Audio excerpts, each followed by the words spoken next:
Welcome to the Next Generation Science Standards CWCS Training Overview, presented by Shoni Johnson, Curriculum Director.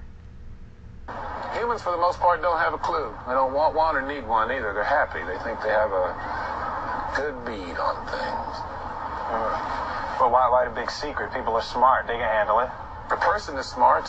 People are dumb, panicky, dangerous animals, and you know it.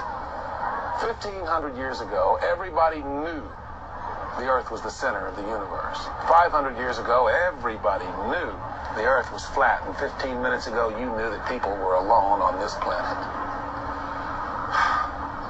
Imagine what you'll know tomorrow. Of course, we aren't saying there are aliens among us, but the video does remind us that science is always growing and changing, and we have to change too. To teach students a stagnant set of science content would be like saying we already know everything there is to know about science. We have to teach students to think like scientists and engineers, and in that, we can't ignore the fact that technology is ever-changing, becoming faster and more complex. Our next generation of students must be proficient in STEM, science, technology, engineering, and mathematics, to be ready for their future.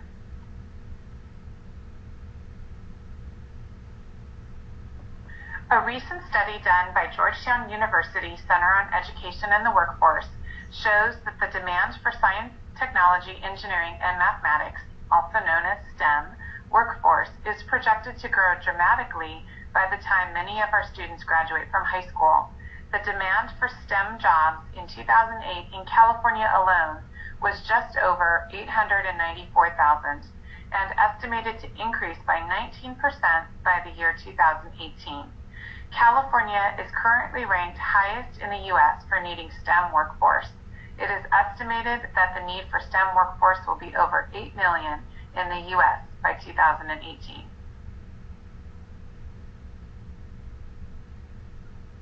In 2001, of 499,905 ninth grade students in California, only 70% graduated from high school. Of those high school graduates, only 53% were college-ready. Of these college-ready students, only 21%, less than 54,000 students, majored in a STEM field. Of these students majoring in STEM, only 21,000 go on to actually earn their STEM degree. This means of our 500,000 ninth grade students in California, only 4% earn a STEM degree, but yet we project a need for over 1 million STEM workforce by the year 2018. The vision of NGSS is that science education focuses on knowledge in use. Currently, the California standards focus on knowledge. In order to maximize the vision of NGSS, teaching science must include interweaving of the three components: science and engineering practices, disciplinary core ideas, and cross-cutting concepts. For this reason, a transformation of the current instructional practices is needed to reflect the next generation science standards vision. California's vision is science, technology, engineering, and mathematics. The National Research Council of the National Academy of Sciences, one of the leading organizations behind the development of NGSS, states in its framework, standards should be organized as progressions that support students' learning over multiple grades. They should take into account how students' command of the concepts, core ideas, and practices become more sophisticated over time with appropriate instructional experiences. Before we get started, let's take a look at the brief timeline for our transition to the new science standards.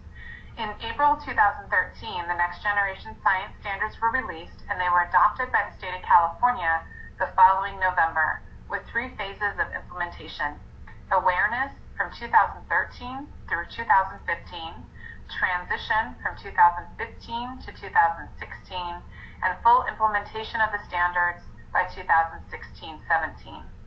Pending legislative change, the curriculum framework public hearing will be held in September 2016.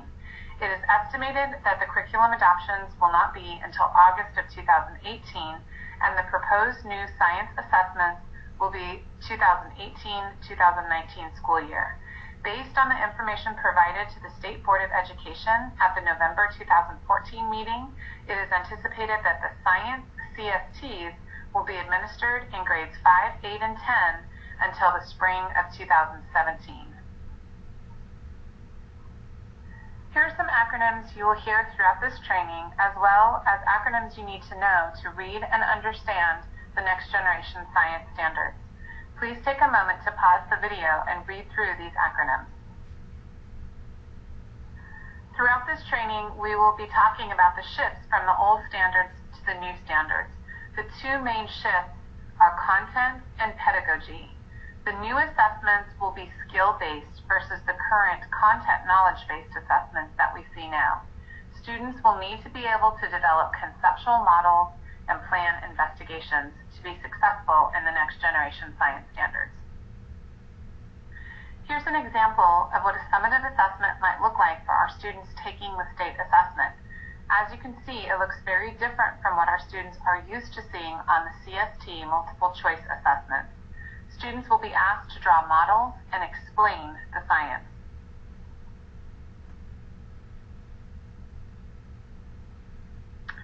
In the next generation science standards, there is more emphasis on conceptual understanding with a focus on depth over breadth. Integration of science and engineering practices within the content is very important. Students must understand and use scientific knowledge within and across science disciplines and science and engineering practices. There are a limited number of disciplinary core ideas and cross-cutting concepts that unify the study of science and engineering, and a learning progression that develops from kindergarten through grade 12 versus an uneven articulation of the disciplines throughout the grades. There are correlations with the Common Core state standards in ELA and math, and an integration of the science disciplines in middle school, whereas before we had less integration with a primary focus on earth, life, and physical sciences, respectively, in grades 6 through 8.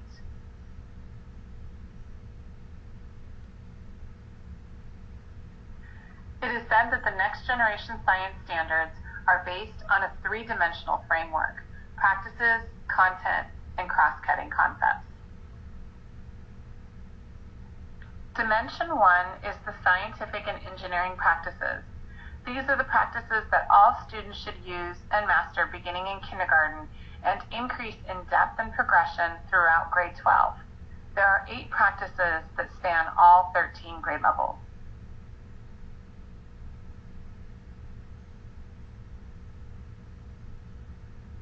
When we talk about science and engineering practices, there are some similarities and some differences.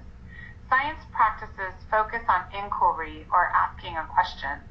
Engineering practices focus on design or defining a problem. Take a look at the similarities and differences displayed here. Feel free to pause the video if you need more time to read. The science and engineering practices can most similarly be thought of as the college and career readiness anchor standards for ELA and the standards for mathematical practices in math. Dimension 2 is the cross-cutting concepts. Cross-cutting concepts are the disciplinary connective tissue. There are 7 cross-cutting concepts that span kindergarten through grade 12. The cross-cutting concepts help provide students with an organizational framework for connecting knowledge from the various science disciplines into a coherent and scientifically based view of the world. The 7 cross-cutting concepts include patterns, cause and effect, scale, proportion, quantity, systems and system models, energy and matter, structure and function, stability, and change.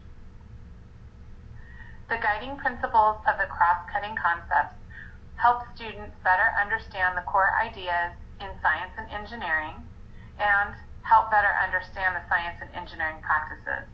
They should grow in complexity and sophistication across the grades, and they provide a common vocabulary for science and engineering. These should not be assessed separately from the practices or the core ideas, and they are for all students. Dimension 3 is the disciplinary core ideas, and this defines the content knowledge. They have disciplinary significance, explanatory power, they are generative, relevant to people's lives, and they are usable from kindergarten through 12th grade. There are 44 disciplinary core ideas. In the development of the next generation science standards, the belief was fewer, clearer, higher, which allows learners to develop an understanding that can be used to solve problems and explain phenomena. The discipline areas include physical sciences, life sciences, earth and space sciences, and now engineering, technology, and application of sciences. Let's take a closer look at the structure of the next generation science standards. This is often referred to as looking inside the box or unpacking the standards. Let's face it, the new standards have a different look than what we're used to, whether you're looking at them in a notebook or whether you're looking at them online.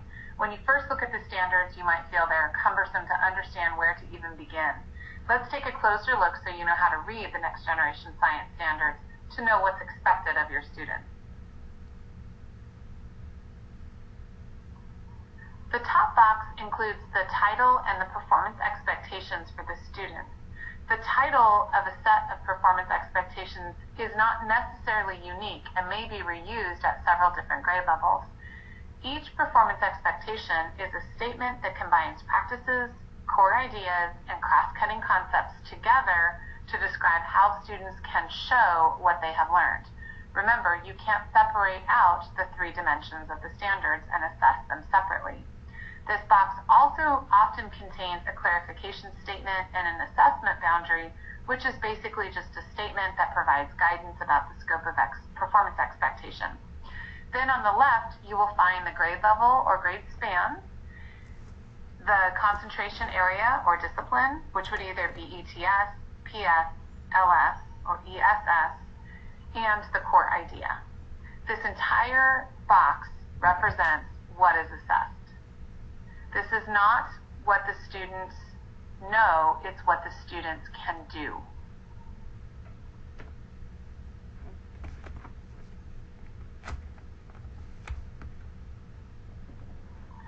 The middle part of the box includes the practices, routines, and habits for the students. This is called the foundation box.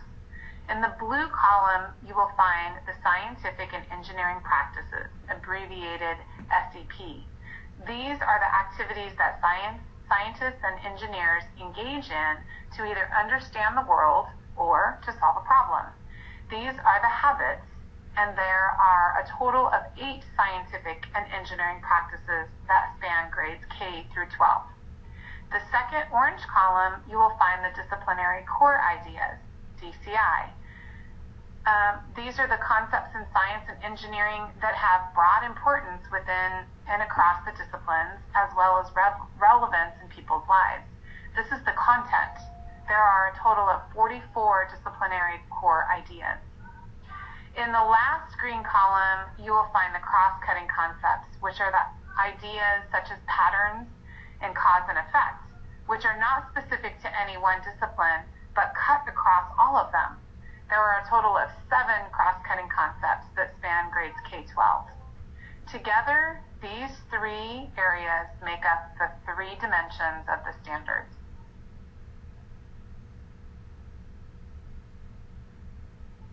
The last box is called the connection box, and in it are places elsewhere in the next generation science standards or in the Common Core state standards that have connections to the performance expectations on this page.